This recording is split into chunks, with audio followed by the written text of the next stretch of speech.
ഈശോ മിശിഹായ്ക്ക് സ്തുതിയായിരിക്കട്ടെ. പ്രിയ സഹോദര സഹോദരി, നല്ലൊരു ദിവസം നിനക്ക് നേരുകയാണ്.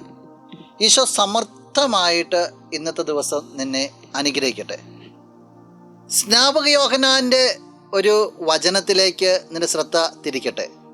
വിശുദ്ധ യോഹന്നാൻ അറിയിച്ച സുവിശേഷം 1-ാം അധ്യായം 27-ാം തിരുവചനം. എൻ്റെ പിന്നാലെ വരുന്ന അവൻ്റെ ചെരുപ്പിൻ്റെ വാറഴിക്കാൻ പോലും ഞാൻ യോഗ്യനല്ല. ഈശോയെ ചൂണ്ടിക്കാണിച്ചുകൊണ്ട് ഈശോയ്ക്ക് വഴിയൊരുക്കാൻ പറയുന്നവനാണ്. എൻ്റെ പിന്നാലെ വരുന്ന ശക്തനാണ്, അവൻ്റെ ചെരുപ്പിൻ്റെ വാറഴിക്കാൻ പോലും യോഗ്യനല്ല.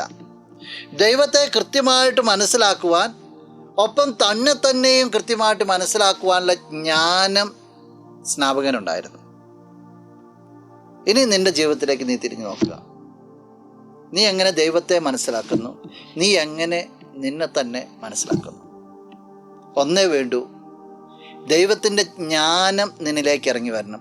ജ്ഞാനമുണ്ടെങ്കിലേ എല്ലാത്തിനെയും വേർതിരിച്ച് കാണുവാനായിട്ട്, കാണേണ്ടതിനെ കാണുവാനും അതിനനുസരിച്ച് ജീവിതത്തെ ക്രമീകരിക്കുവാനും നിനക്ക് സാധിക്കുകയുള്ളൂ. ദൈവത്തിൻ്റെ ജ്ഞാനത്തിൽ നിറയപ്പെടാൻ നിനക്ക് സാധിക്കട്ടെ. നമുക്ക് പ്രാർത്ഥിക്കുക. കണ്ണുകളടച്ച് കരങ്ങൾക്ക് ഒപ്പാം.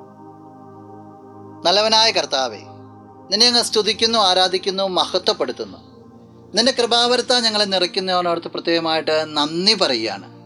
ഈ വ്യക്തിയെ സമർപ്പിക്കുന്നു, നിന്നെ ശരിക്കും മനസ്സിലാക്കുവാനായിട്ടുള്ള, ഈ വ്യക്തിയെ തന്നെ മനസ്സിലാക്കുവാനുള്ള ജ്ഞാനം ഈ വ്യക്തിക്ക് നൽകണമെന്ന് പ്രാർത്ഥിക്കുന്നു. ജ്ഞാനത്തിനനുസരിച്ച് ജീവിതത്തെ ക്രമീകരിക്കുവാനായിട്ട് സാധിക്കട്ടെ.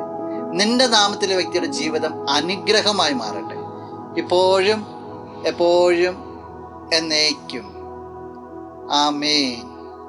നീന്റെ സർവ്വം, നീ എനിക്കുള്ളവൻ, നീ എൻ്റെ സർവ്വം, എല്ലാറ്റിനും നിൻ ജീവനിൻ പേർക്കാ തന്നതിനാ, നീ എൻ്റെ സർവ്വം, എല്ലാ